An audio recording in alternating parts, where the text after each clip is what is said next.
J-Pong Glass again, and today we have another shower actually out here at the same house.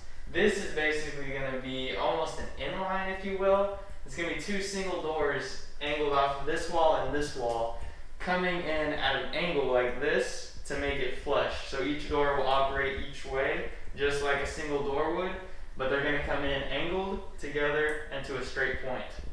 So you'll see what it looks like at the end. Hello, this is Preston with J-Pong Glass again.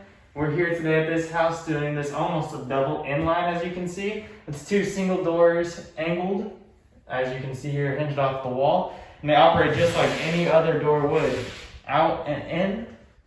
And they match up perfectly, as you can see here in the middle, with each one angled to make it flush right here. So as you can see, we can work with you guys. We got custom glass we can do, custom showers, mirrors, anything you want, just let us know. Thank you.